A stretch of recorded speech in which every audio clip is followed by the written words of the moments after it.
이제 7절에서 12절로 그렇게 길지 않은 분량인데요. 오늘 본문의 주된 사건은, 본문이 주로 다루고 있는 사건은 단 하나입니다. 바로 유두고의 죽음입니다.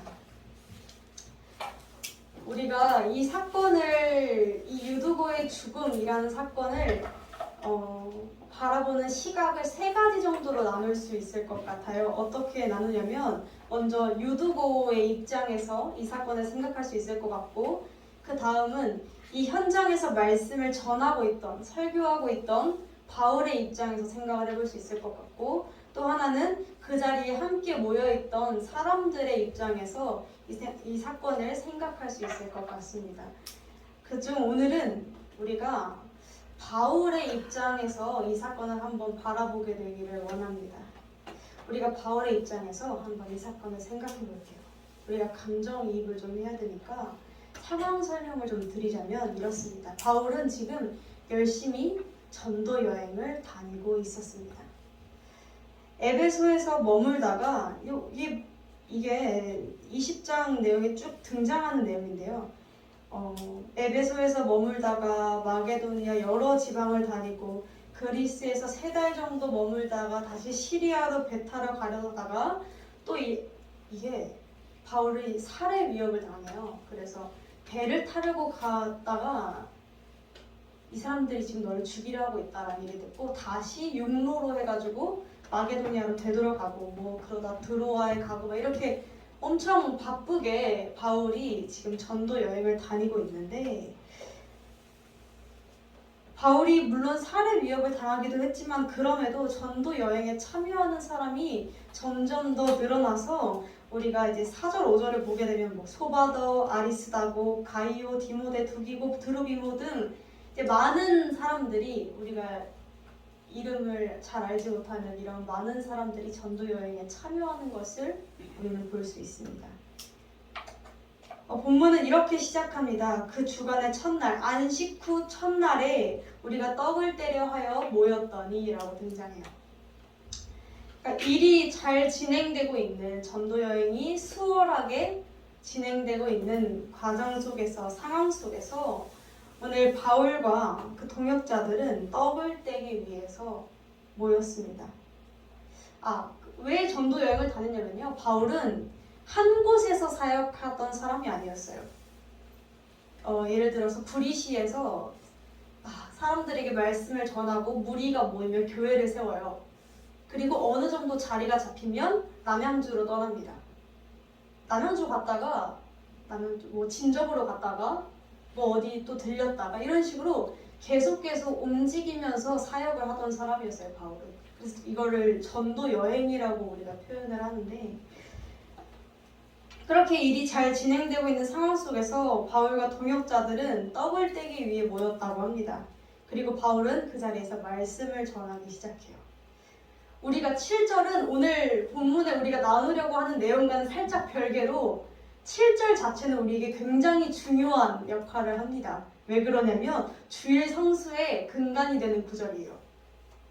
성경 속에서 처음으로 초대교회가 안식일, 토요일날 예배를 드리는 것이 아니라 주일날에 예배를 드리기 시작하는 것을 담고 있어요. 이건 뭔가 본문이랑 상관없이 굉장히 중요한 구절이에요. 왜냐면 더 이상 안식일 그 토요일날 예배를 드리지 않고 주일날 예배를 드리는 이유가 주님이 부활하신 날, 안식 후 그 다음 날인 주일날에 살아계셨기 때문에 우리가 그것을 기념하는 의미에 담아서 주일날 예배를 드리는 것인데, 초대교회에서 이렇게 행하고 있다는 것을 성경적으로 처음 드러난 것이 이 7절 말씀입니다. 그래서 이제 주일날에 이제 이 사람들이 함께 모여서 떡을 떼면서 교제하고, 예수님이 하셨던 것처럼 교제하고 말씀을 선포하고 이런 과정, 예배를 드렸다는 것이죠. 이 자리에는 굉장히 많은 사람들이 모였습니다. 얼마나 많은 사람들이 모였냐면 이 자리에 등불을 굉장히 많이 켰다고 표현이 되어져 있고, 그리고 결국 유두고가 창문에 걸터 앉아 있었던 것이 사람이 너무 많아서 그렇긴 했어요. 사람이 많고 빼곡하다 보니까 앉을 자리가 없어서 창문까지 걸터 앉게 된 것이었죠. 그래서 바울은 이제 하나님이 한 사람 한 사람 불러 모아주신 그 자리 가운데에서 말씀을 전하고 있었습니다. 근데 바울이 떠나기 전이었어요. 이 말씀을 보면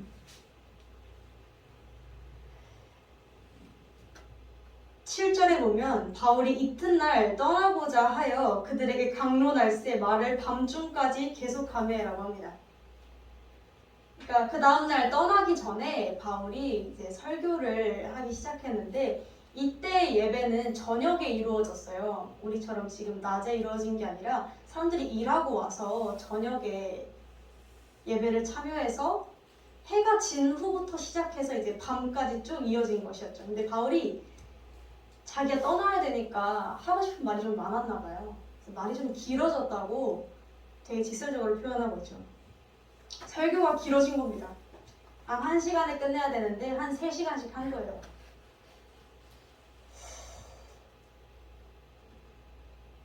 이때 유두고라는 청년이 창에 걸터 앉아있다가 저도 보면 설교가 길어지면 한두 번씩 깜빡깜빡 하십니다. 예, 설교가 길어지다 보면 어느 순간 이제 한 분이 이렇게 고개를 이렇게 하고 있고 한 분씩 이렇게 눈을 껌뻑껌뻑 하시고 계시고 이래요. 그러니까 바울이 말이 길어지니까 유두고라는 청년이 졸았는데 또 이 사람이 하필 창에 앉아 있습니다. 창문에 앉아 있다가 졸면 어떻게 되죠? 떨어져 죽습니다. 죽었어요. 끝입니다. 죽었어요. 그냥 떨어져 죽은 거예요. 우리가 이 상황을 바울의 입장에서 한번 보게 되기를 원합니다. 자, 안식 후 첫날 주일, 굉장히 중요한 날이죠. 예수님의 부활을 기념하면서 이 사람들이 모여서 예배를 드리는데 바울 입장에서는 이제야 함께하는 사람들과 함께 이제 우리라는 표현이 등장합니다. 우리가 함께 예배하고 우리가 함께 모였다 이런 식으로 우리라는 표현, 공동체적인 표현을 써요. 그러면서 어려운 상황 속에서도 예수님을 예배하는 그 첫 발을 떼기 시작합니다.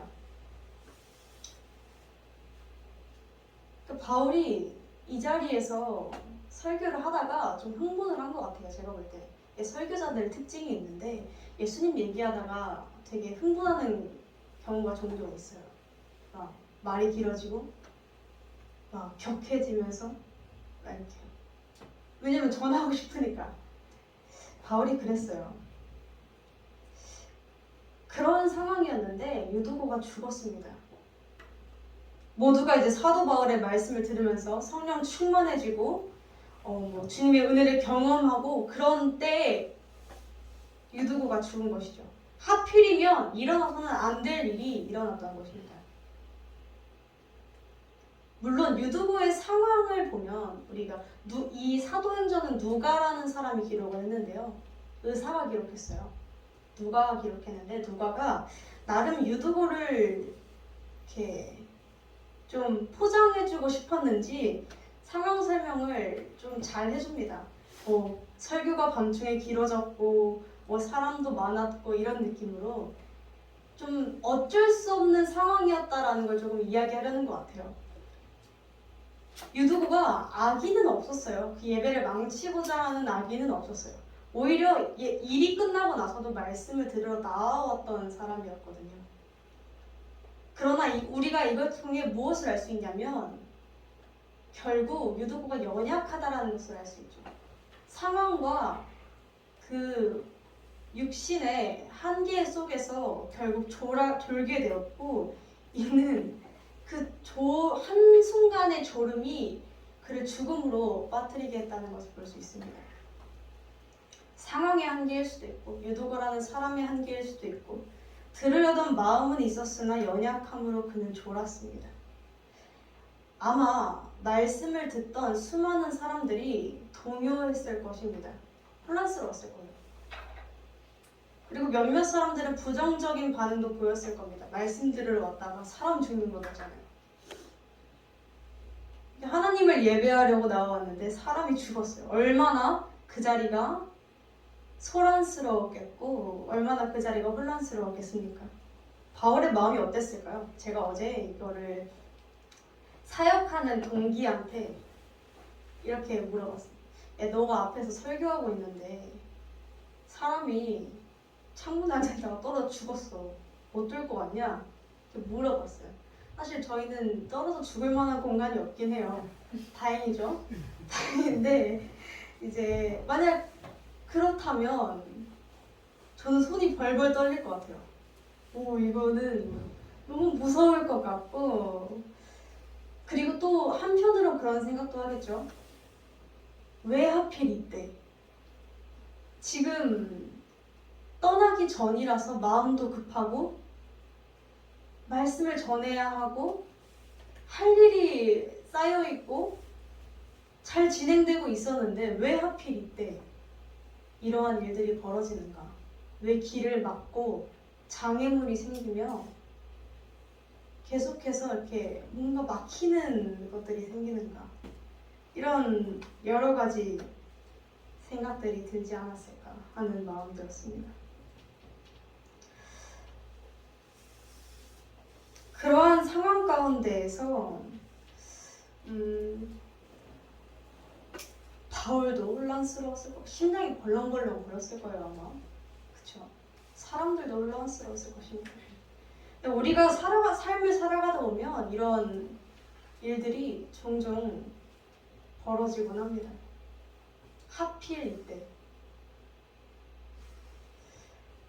잘 진행되고 있는 것 같았는데 이제 막 좋은 마음으로 시작해보려고 하고 있었는데 하필 이때 꼬인 상황들과 하필 나에게 찾아온 상황들을 마주할 때면 우리는 멘붕이라고 표현하죠.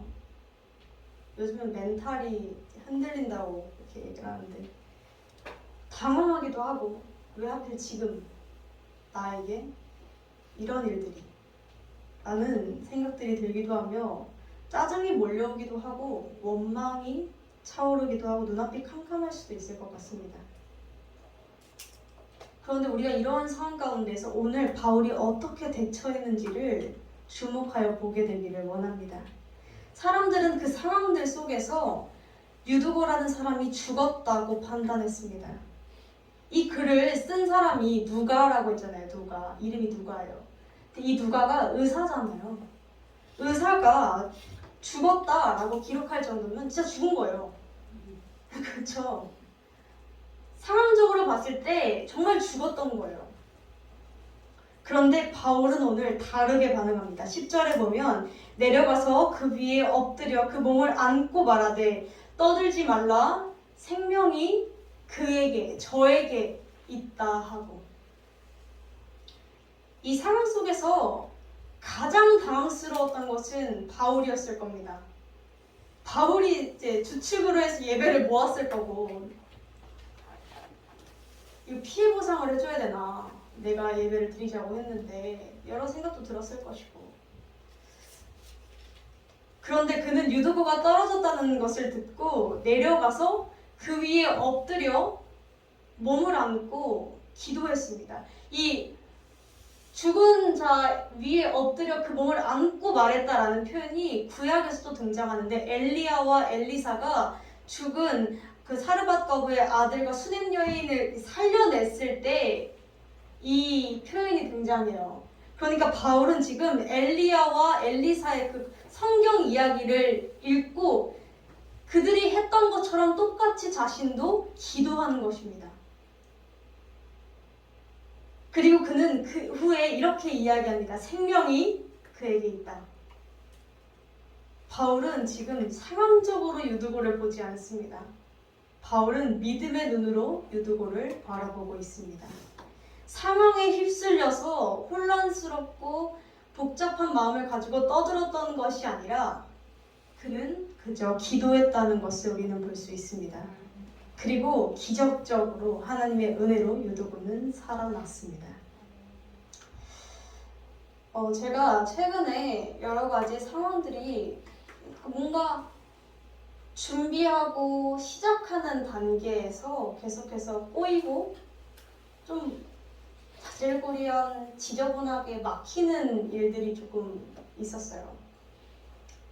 근데 제가 이제 좋은 마음으로 시작해보려고 하는데 자꾸 이렇게 뭔가 갑자기 이렇게 태클을 거는 듯한 느낌이 드니까 불안감도 생기고 혼란스러운 마음도 생기고 이제 사람이 혼란스럽고 생각 정리가 안 되니까 어떻게 하게 되냐면 여기저기 좀 자문을 구하러 다니게 되더라고요. 그러니까 이건 어떻게 해야 되고 이럴 땐 어떻게 해야 되고 여기저기 계속 물어보게 되더라고요. 이거 어떡하나. 그런데 문제는 그렇게 물어보고 다니고 이럴 땐 어떻게 해야 돼요? 이럴 때는 어떤 방법이 좋습니까? 어떡하죠? 이렇게 묻고 물어도 문제 해결도 안 되고 답답하다고 말해서 이게 해결될 문제도 아니고 나중에는 어떤 생각까지 들었냐면 내가 이 이야기를 하는 목적이 뭔가 라는 생각까지 들더라고요. 내가 이 이야기를 이 사람에게 해서 해결이 될 문제가 아닌데 나는 왜 이야기를 하고 있는가 까지 그냥 마음의 순간의 감정 해소를 하기 위함인가? 그렇게 되면 내가 얻어지는 것은 무엇인가? 우리 그런 여러 가지 생각들이 들더라고요. 그래서 이게 뭐지? 이렇게 생각이 들던 중에 그러다가 이제 기도하러 나와왔는데 무릎을 꿇는 순간 깨닫게 하시더라고요. 기도를 했다고 생각했는데 기도를 안 했더니 하나님께 이야기하지 않았더니 내가 상황을 바라보고 혼란스러운 마음을 가지고 그저 떠들고 있었구나 라는 마음이 들었어요. 그러니까 하나님한테 이야기를 하질 않으니까 답답해서 여기저기 이야기하고 다니는 거예요. 어느 순간 그렇게 되면 내가 말해야 할 사람과 하지 말아야 할 사람까지 구분하지 못한 채로 계속 떠들고만 있게 됩니다. 그렇게 되면 어떻게 되냐면요. 말하면 할수록 나는 그 사건에 대한 그 중압감이 더 커지기 때문에 점점 더 상황에 억눌리게 됩니다. 왜냐면 말하면서도 내가 해결하지 못할 걸 알고 있거든요. 그럼 더 크게 다가오고 더 크게 다가오고 더 크게 다가오는 것이죠.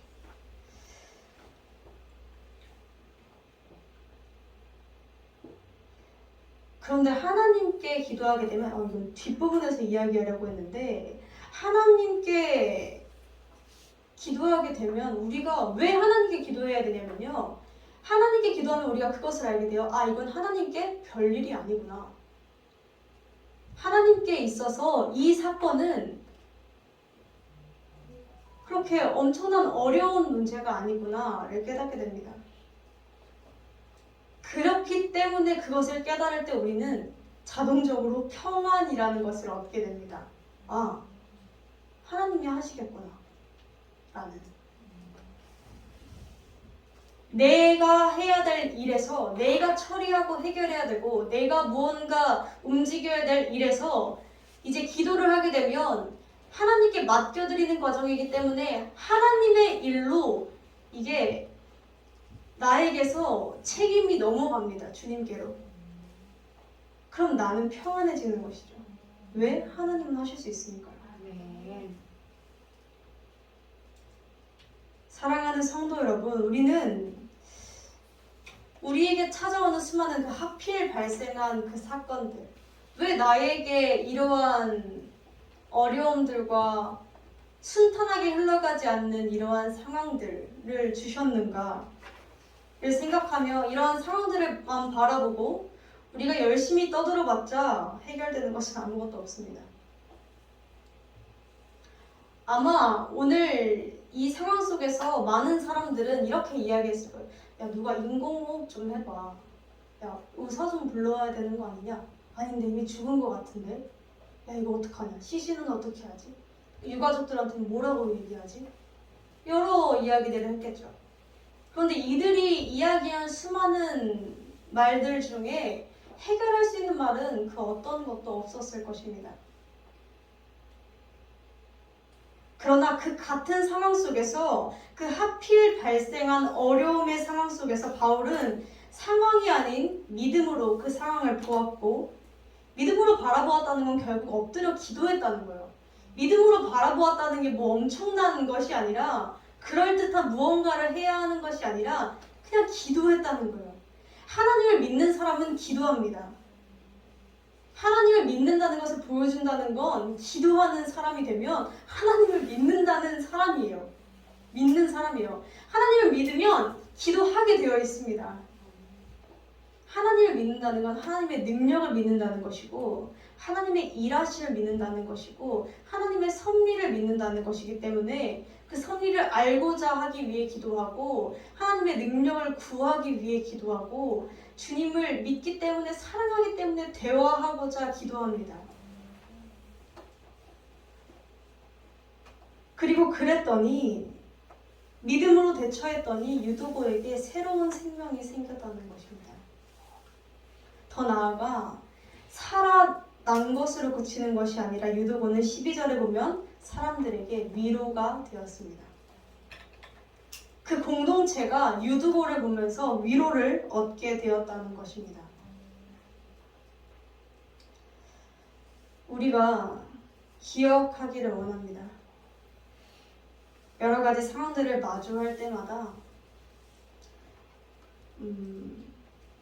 상황을 보며 떠드는 것이 아니라 믿음으로 주님 앞에 엎드려 구할 때, 일단 기도할 때 선은 하나님이 이루십니다. 제가 지난주에도 이런 이야기를 했었는데, 믿음은 해보는 것이라고 이야기를 드렸습니다. 믿음은 안 될 것 같은 상황 가운데에서 일단 엎드려 기도하는 겁니다. 일단 해보는 거예요. 그러면 우리가 하나님의 능력을 체험하게 됩니다. 그 체험을 통해서 우리는 하나님이 이런 분이시구나를 또 깨닫고, 다음 상황에서 그 기억을 가지고 한 번 더 기도할 수 있게 됩니다. 그래서 기독교 신앙, 그리스도인들의 신앙은 일단 믿음을 던진 채로 체험하고, 또 체험한 것을 가지고 또 던지고, 그렇게 계속해서 하나님은 이런 분이시구나를 깨달아가는 그런 삶의 과정인 줄로 믿습니다. 눈앞에 어려움이 많다면 은혜입니다. 기도할 것이 많고, 체험할 것이 많고, 주님과 대화할 것이 많기 때문에 우리가 바울의 이 시각을 닮아가기를 원합니다. 바울이 엎드려 구했던 것처럼 우리가 주님 앞에 엎드려 구함으로 주님의 일하심을 만끽하게 되기를 원합니다. 본문에 대해서 지금까지는 약간 기도, 믿음 위주로 이야기를 나눴는데, 또 한 가지 다른 시각으로 이 말씀을 좀 대해보려고 합니다. 어떤 것이냐면 위로라는 단어입니다. 본문은 왜 유두고가 위로가 되었다고 표현했을까요? 그리고 위로를 얻는 것은 왜 중요할까요?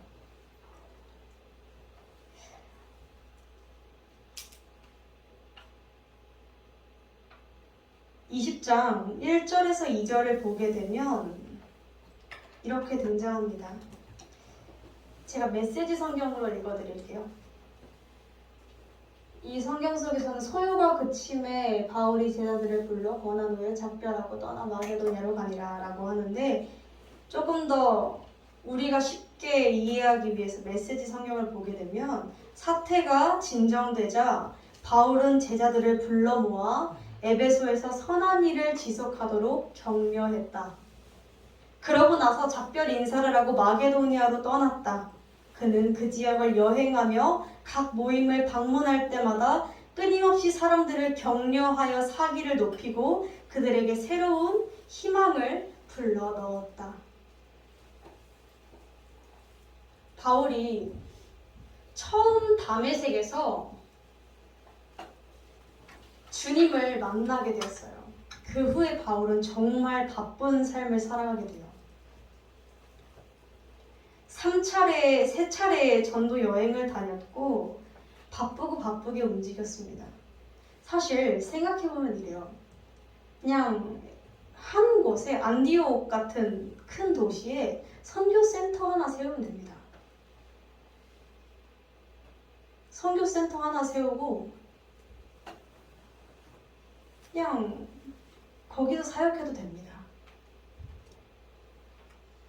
사람들 파송시키고 이렇게 해도 되는데 바울은 직접 몸이 부서져라 뛰어다니면서 바쁜 삶을 살았어요. 왜 그랬을까요? 그 이유는 단 하나였습니다. 제자들을 권하기 위해서. 권하다라는 말의 뜻은, 그리고 1절에서 2절에서 계속해서 등장하는 말은 이것입니다. 권하다라는 말은 성령을 지칭하는 단어예요. 그래서 조금 더 폭넓은 의미입니다. 위로, 격려, 회복, 초청, 사람을 일으켜 세우다, 사람들을 내 곁으로 부르다 라는 등의 다양한 의미를 가지고 있습니다. 바울이 바쁘게 살았던 이유는 뭐 때문이었냐면요, 주님이 하셨던 것처럼 내가 주님을 만난 이후에 가만히 있을 수가 없어서, 마치 예레미야가 내가 주님을 알기 때문에 말을 하지 않으면 내가 입안에서 정말 참을 수 없이 내가 주님의 일을, 주님의 일하심을, 주님이 살아계시다는 것을 말하지 않고서는 견딜 수가 없다고 고백했던 그 예레미야의 고백처럼 바울 역시 주님을 만나고 나서는 사람을 살리는 일, 사람에게 위로를 주는 일, 사람에게 평안을 주고 격려하며 회복시키는 일을 할 수밖에 없었고, 그렇기 때문에 열심히 살아냈던 것이었어요. 그러기 위해서 그는 말씀을 전했고 계속해서 바쁘게 삶을 살아갔습니다. 그러다가 유두고의 상황을 마주하게 되고 그 상황 속에서 그가 믿음으로 건져냈을 때 또 한 사람의 유두고라는 생명을 건져내게 됩니다. 유두고라는 사람을 세우게 됩니다. 자, 유두고가 왜 위로가 됩니까? 유두고는 떨어져 죽어봤으니까 위로가 되는 것입니다. 유두고는요, 떨어져 죽어본 사람이에요. 죽었다가 하나님의 은혜로 살아난 사람이에요. 생명을 얻었던 사람이에요. 그렇기 때문에 위로가 되는 것입니다. 다시 말해서 우리는 이것에 굉장히 주목해야 하는데, 바울이 자신이 죽은 자 속에서 생명을 얻게 된 이유로 여기저기 돌아다니면서 말씀을 전하고 믿음으로 대처하고 했더니 유두고라는 사람이 또 살아나게 되었습니다. 그리고 그 유두고는 바울이 했던 것처럼 그 역시도 그 공동체 속에서 위로가 되었다는 것입니다. 우리가 왜 주목해야 하냐면 유두고는 우리입니다. 우리들. 왜 우리들입니까? 우리는 세상 속에서 살아가다 떨어져 죽어본 사람들입니다. 원래 생명이 없었던 자들입니다. 유두고가 말씀을 들으려고 나아왔으나, 사실 여기 계신 모든 성도님들께서도 말씀을 들으려 이 자리 가운데로 나아오셨겠지만 각자의 어려움들이 있을 것이고 신앙에 여러 가지 갈등들이 있을 것이고 상황적인 한계와 내 육신의 한계와 여러 가지 한계들과 싸우면서 떨어져 죽을 때도 있고 무너질 때도 있고 좌절할 때도 있을 것입니다. 교회의 지도자가 왜 있는 줄 아세요? 그 자들을, 그럼에도 연약하나 말씀을 들으러 나온 그 한 사람 한 사람들을 바울이 그랬던 것처럼 바울이 먼저 만났기에 먼저 믿고 먼저 주님을 깨달았기 때문에 그 참을 수 없는 주님의 일하심과 성령의 뜨거움을 가지고 또 한 생명을 살려내고 제자들을 길러내기 위해서 그 역할을 다하기 위해서 그 도구로 사용받기 위해서 지도자가 있는 것입니다.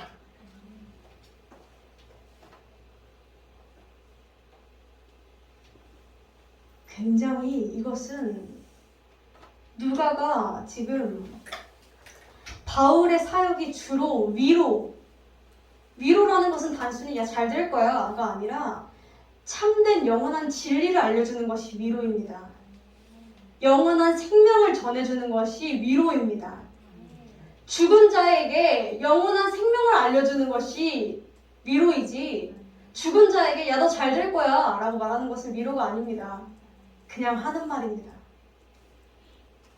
생명이 없는 자에게, 예수를 모르는 자에게, 예수를 알고 있으나 연약한 자에게 계속해서 권면하고 말씀을 전하고 공감하고 회복시키며 사람을 세우는 것, 그것이 주님이 예수님께서 시작을 하셨고 그 뒤에 12제자들이 그 길을 이었으며 바울이 이방인들 중에 사도로 채택되어서 들어 뽑혀서 그가 그 일을 감당했고 그 자리에서 믿음으로 살아냈을 때 또 한 명의 제자 유두보라는 사람이 생겼다는 것이죠. 그리고 그 유두보는 그 공동체 속에서 위로가 되었다는 것을 기억하기를 원합니다. 유두보는 내가 주고받기 때문에, 내가 떨어져 주고받고 내가 내 연약함 때문에 무너져 봤기 때문에 그들에게 위로가 될 수 있었습니다. 유두보가 자신의 힘으로 살아난 것이 아니라 하나님의 은혜를, 내가 연약하나 하나님의 은혜 가운데서 구원을 받았다는 것을 깨달은 사람이기 때문에 다른 공동체, 주변 사람들에게 이야기할 수 있는 겁니다. 내 노력이 아닌 하나님의 은혜로 내가 살아났다고. 그리고 그것이 연약한 다른 이들에게 위로가 되는 것입니다. 제가 이 위로라는 단어를 강조하는 이유는 우리 성도님들에게 이 말씀을 꼭 드리고 싶었어요. 목사님께서 주님을 먼저 만난 믿음의 신앙의 선배시죠. 신앙의 선배가 약 30년이라는 시간 동안 계속해서 모든 상황 가운데에서 믿음으로, 때로는 기도하심으로, 때로는 말씀을 전하심으로, 때로는 책망하심으로, 때로는 위로하심으로, 저에게도 그러셨듯이 모든 성도님들의 그 상황에 맞추어서 믿음으로 사역하심을 우리는 모두 잘 알고 있을 겁니다. 우리는 그럼 어떻게 해야 되냐면요, 적어도 그 믿음이 있는 사람이라면, 내가 떨어졌다가 죽었다가 살아난 사람이라면 우리는 이 공동체 속에서 위로가 되어야 합니다. 그리고 세상 속에서 위로의 존재가 되어야 합니다. 이것이 하나님이 우리를 부르신 이유입니다.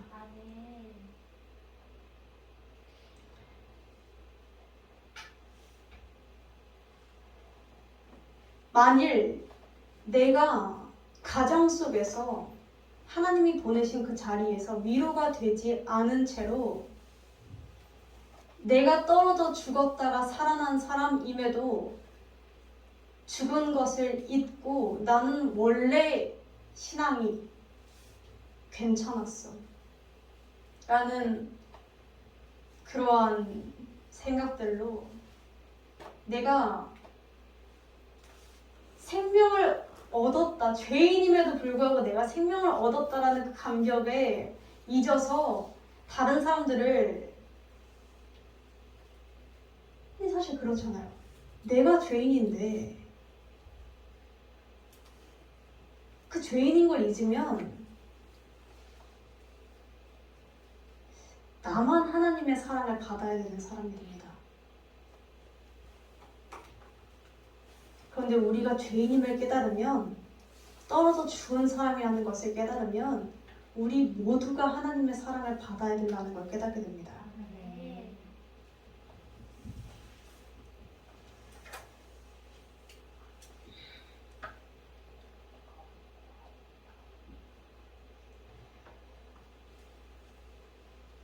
만일 우리가 이러한 위로의 존재가 되지 않는다면 우리는 이스라엘 백성들과 같은 사람들이 됩니다. 구약의 이스라엘 백성들과. 구약은 결국 이스라엘은 멸망했습니다. 망했어요. 하나님께서 이스라엘 백성들을 굳이 택하신 이유는 내가 너희를 사랑할 테니 내 사랑을 받아서 너희가 다른 이들에게 보여라 나의 사랑을. 이 이유였어요. 그런데 이스라엘 백성들은 나만 사랑받았고 나만 특별했고 내가 가장 중요했어요. 그랬을 때 그들이 결국 걸었던 길은 멸망이었습니다. 왜 그런 줄 아십니까? 하나님과 목적이 달라서 그래요. 하나님의 목적과는 상관없는 방향으로 걷고 신앙인임에도 불구하고 영혼에 대한 갈급함이 없고 적어도 내 가족의 영혼에 대한 갈급함이 내가 지금 오늘 내가 하는 일들보다도 일들의 마음의 급함보다도 없다면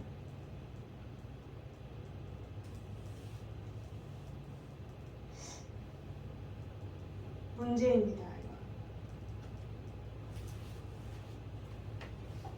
하나님께서 나를 내 가정에서 가장 먼저 부르신 이유가 뭘지 생각해 보세요. 하나님의 목적이 무엇일지를 생각해 보세요. 하나님이 내가 내 직장 가운데서 어떻게 살아가기를 원하실지를 주님과 기도하면서 고민해 보세요.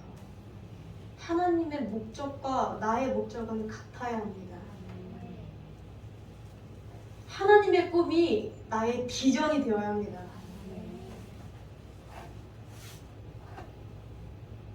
하나님의 내가 구원받았으나 하나님의 꿈과는 상관없이 내 인생의 목표가 설정되어 있다면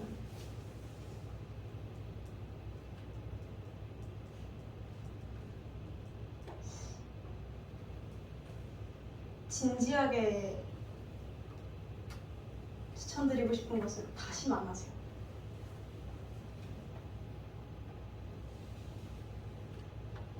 예.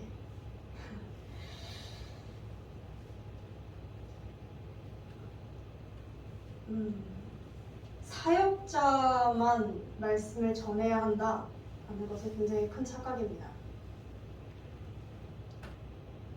물론 설교를 할 수는 없어요. 그렇죠? 역할이 다르죠. 다르나 지금 유두고가 내가 떨어져 죽었다가 살아난 그 자체가 내가 삶으로 주님이 살아계시다는 걸 증거한 사람이었어요. 우리는 각자의 자리에서 삶으로 주님을 드러내는 삶이 되어야 합니다.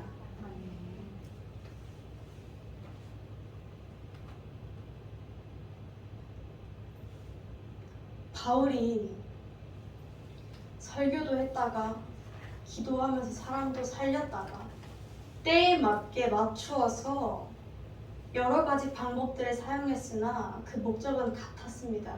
영혼 구원. 우리가 사실 관심이 없어서 그래요. 관심이 없어서 그래요. 정말 관심이 없어요. 영혼의 구원에 대한 관심이 정말 없어요. 내가 행동하는 모든 행동 하나하나가 하나님의 꿈과 맞아 떨어져야 합니다.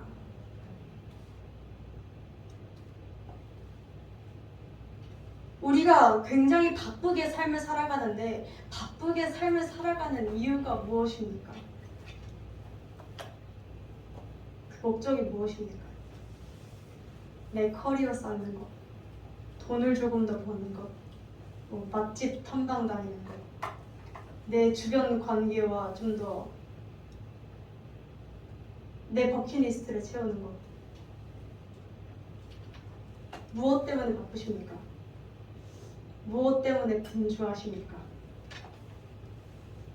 하나님께서 나에게 시간을 허락하신 그 시간 속에서 나는 무슨 일을 하다가 주님께로 가겠습니까? 주님께 가서 뭐라 말씀드릴 거예요? 적어도 내가 손이 닿는 곳까지는 하나님은 이런 분이시구나라는 것을 삶으로 보여드리는 삶이 되었다가 돌아가야 합니다. 이것은 직업의 차이에서 나오는 것이 아닙니다. 어떤 자리든 주님이 보내신 자리라면 나에게 재능과 은사를 갖가지 맡게 해주셨기 때문에 그 은사 속에서 주님을 영광 돌릴 수 있는 일이 다양하게 있습니다. 우리가 생각해보지 않고 고민해보지 않아서 그래요.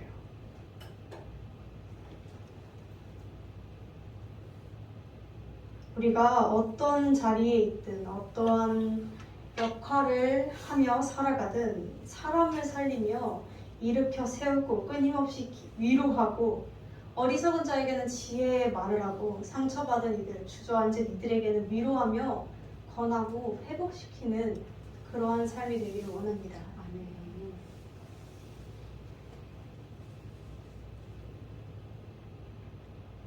주님이 우리는 주님 안에 거해야 한다고 하셨어요. 내가 주님 안에 거한다는 건 내 행동이 성령님이 하시는 건지 내가 하는 건지 구분도 못할 정도로 살아야 한다는 겁니다.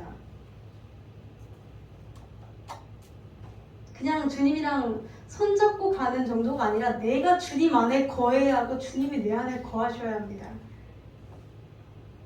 우리가 그러한 삶이 되기를 원합니다.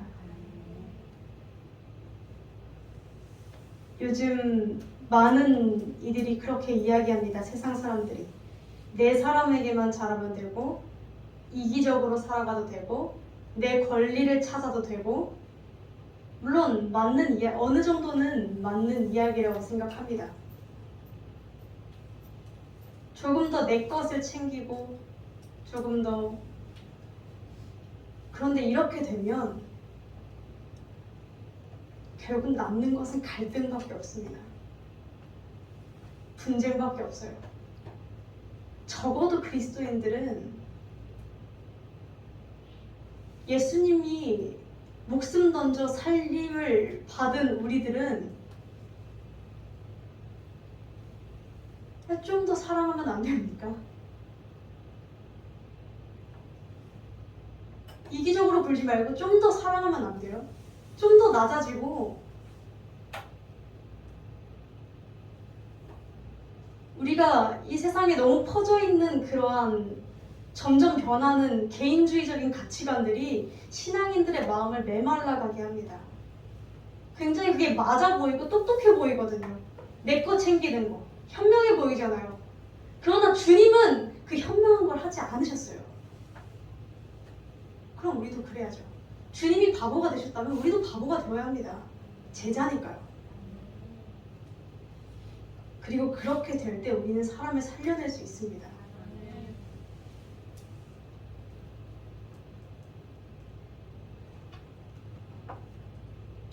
우리가 그렇게 되기를 원합니다. 믿음의 눈으로 바라보고 같은 상황이라도 믿음의 눈으로 바라보고 선함으로 해결해내기를 원합니다. 그리고 사람을 살려내기를 원하고 모든 이들에게 위로가 되기를 원합니다.